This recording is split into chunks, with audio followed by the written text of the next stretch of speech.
Welcome back, tribe. So there's this video here that's gone viral of this woman basically telling the truth about society today. I am so tired of feeling helpless as a parent. Yes, my kids are grown adults. My oldest is 28, my youngest is 25. And I thought by teaching them what I learned, which is you work hard, you get a good job, you're going to get the things in life that you need, right? Worked for me, why wouldn't it work for them? Because it doesn't. Because the world has fucking changed, all right? And now I feel like I see them struggling. And before my generation comes at me, yes, I understand struggling is a part of life. We all struggled. But there's a difference between struggling and drowning. All right? So we struggled and it was tough. But you know what? We made it. We knew there was a light at the end of the tunnel with our struggle. It seems like kids today, no matter how much they struggle, they just get further and further down the water into the drowning point. All right? When I was their age, I was making less than $10 an hour.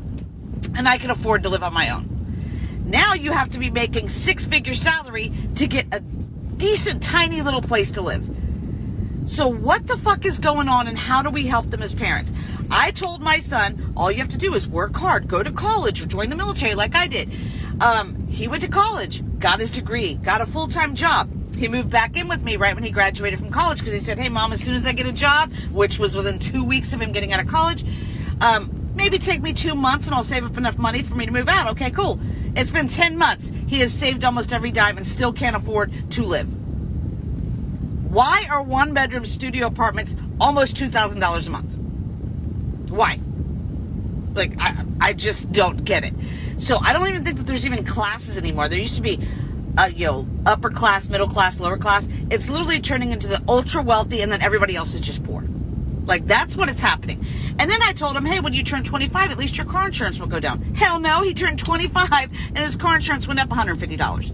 I tell him, if you need health insurance, get a good job. He has health insurance. He has had a medical emergency this week. Had to go to emergency room twice. He had to go to the emergency room because he couldn't get anybody to see him with the health insurance that he had. Right? So he had to go to an emergency room. Now he's out money for that too. It seems like you can never get ahead. And then my daughter, I told her all you have to do because she wanted to buy her own house. My daughter worked 6 days a week, 12 hours a day to save up enough for this down payment. Finally got this house. She's paying double what I'm paying for my mortgage, but her loan was the same amount. And then her mortgage company, after she's already moved in, said, oh, by the way, we forgot to tell you that you need this type of coverage, which we forgot in the beginning. That's an extra $200 you've been paying a month. And all they see when they come home is they watch social media, kids their age on lavish vacations with all this money and nothing to do, all these social media influencers, because we value those types of things over hard workers. We will pay them $10,000, but you work 40 hours a week, you can't afford it. Yeah, the class warfare is just much deeper than that. Unfortunately, the boomer class is now starting to watch it unravel while they're retired, living off the decisions they made that put us further back. All the younger generations. I'm just glad I left. I'm glad I had the opportunity to leave. I'm glad I'm a dual citizen. I left to a country that's developing and booming. You can still buy reasonable priced properties here for as low as $40,000, $30,000 if you wanted just a studio or a one bedroom, or you could buy a whole ass house for $100,000. And it's far more what you can get at that price than something in America. You can't get a house in America for $100,000, $200,000 anymore. Nowhere decent where there's jobs. If you want to move somewhere in like Wyoming, in the middle of nowhere, with a neighbor maybe 5 miles down the street, sure, you can buy a plot of land and develop it yourself that way, but that's not realistic for most people. Unfortunately, we have to live where we work. And where we work is too damn expensive to live. So most people have already started stretching commutes into multiple hours, 2 hours, 3 hours is what I'm hearing now. Some people are driving that far away just to be able to get to work because it's unaffordable to live around work. It's wild, man. And I was in the market shopping for houses too. And just the pandemic alone, I watched a house I was looking at, two of them. One of them jumped a couple $100,000 in the span of months. Got completely priced out. Same house, same wood, same neighborhood, same grass, same trees. Nothing got upgraded. Nothing changed. Just some time passed. As little as not even 12 months. There wasn't any development boom. There wasn't some new buildings. Population didn't double in size. Nothing that would make the value of that house be worth a couple $100,000 extra. It's all pretend. It's all fake. And it's a nationwide issue. because it says Americans should not have to rent the American dream. So we got an opinion article here from Newsweek. It says for decades, people around the world have come to America to embrace freedoms, including property rights. The American dream is often illustrated by owning a very specific piece of property, a home. That's not a coincidence. You know, it's funny that she says that because in Romania, it's a majority owner market. I think it's something like 90% of people here, and it's starting to drop as well with the younger generations, but something like a very high percentage of people, almost everybody owns a home here. Very few rent. Now, those numbers are probably going to start plummeting as we've injected the modern way of thinking and living here. This quasi-capitalist corporatocracy is coming and creeping into Eastern Europe as well. You know, bringing promises of riches, but leaving nothing but poverty in its wake. Truly a renting class. It's starting here too. In the capital here, most people rent, they don't own. The locals are starting to get priced out. It's the same issue. It's happening. And it's happening all around the world. This is the system we have. Governments don't want to fix it. So that's not a coincidence. The home is the largest asset on U.S. household balance sheets in terms of dollar value. But in recent years, the balance sheets of young and old alike have been wrecked by inflation, debt, and college loans. Home prices have also been driven up by undersupply, government regulation, even corporate competition. Yeah, corporate competition is basically the biggest one.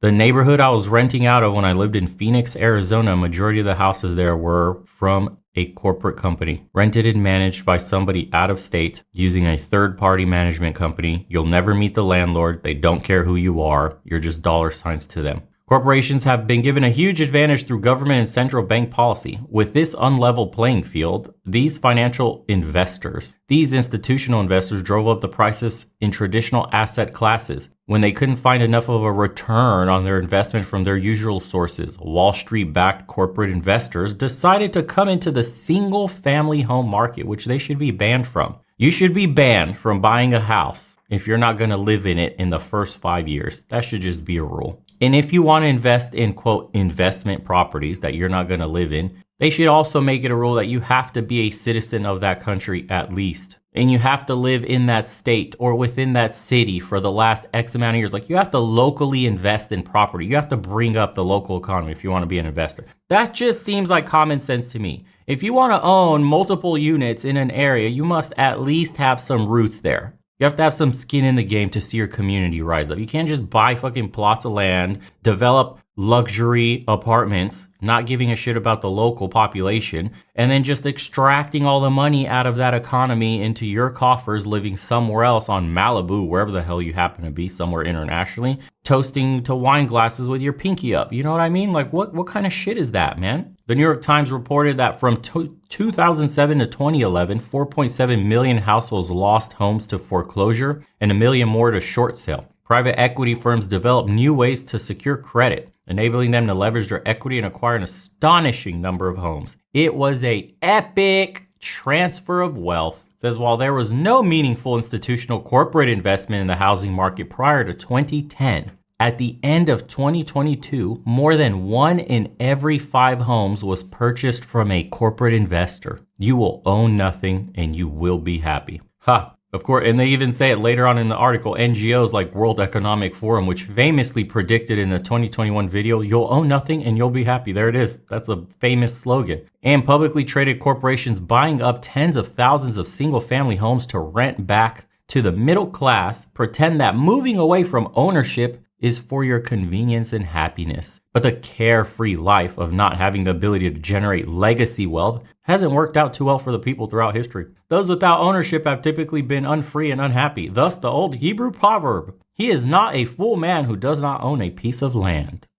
You are a slave, Neo. And the last article here that's just highlighting this issue is the typical American renter is now rent burdened, report says. Moody's Analytics finds that renters in the U.S. now pay 30% of the median income for average rent. That's wild. In New York City, residents now pay 68% of the median income to cover average rent. Man, how is this sustainable? About 36% of American households rented rather than owned their homes in 2019. The last year that reliable data was available from the Census Bureau. Moody's first started tracking the metric in 99 when the typical rent to income ratio was 22%. It's not going to get better, guys. I'm telling you. Getting your passport, fuck the women and dating and marriage and all. It's about freeing yourself financially. Nobody wants to be a slave, working until they're 65, not even have a proper savings set up because you're living paycheck to paycheck. Your pension is going to be ass. You'll die if you try to survive on it. You own nothing. You don't have anything to sell and go retire anywhere. You are renting for the rest of your life. What the fuck? Some of you are worried about bitches when this is the prospect you're looking down at 65. Man, doesn't that scare the absolute shit out of you?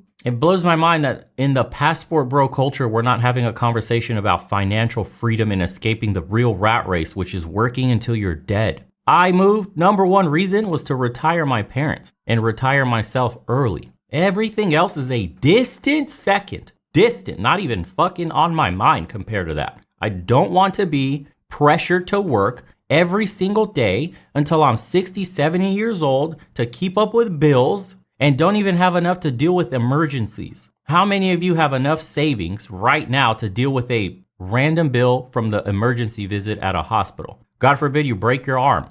Do you have the ability to take the time off work? Do you have the money to pay for surgery, for medication? What if something happens to a loved one? Do you have the money needed? The answer is most Americans don't even have $400 saved in their bank account. Something like 60% of Americans. Yes, there it is. Had to look it up. Secure Safe study found that a shocking 67% of Americans don't have enough money saved to cover some hypothetical, unexpected $400 expense. $400, bro. 7 out of 10 don't have $400 in their bank account. And then we want to talk about home ownership, retirement, a pension. That's blowing smoke up people's ass. You need to figure out a way to do remote work. You need to get out of here. It's too expensive. The wages simply, it's slavery. It's modern day slavery. You cannot survive on these wages. When there's guys going out there living in Thailand for like $1,000 a month, you're over here busting your ass at a essentially dead end job, living paycheck to paycheck, hating your life, yet you wake up and you repeat the constant fucking motions that have put you in this position. Always going to the same dead-end job,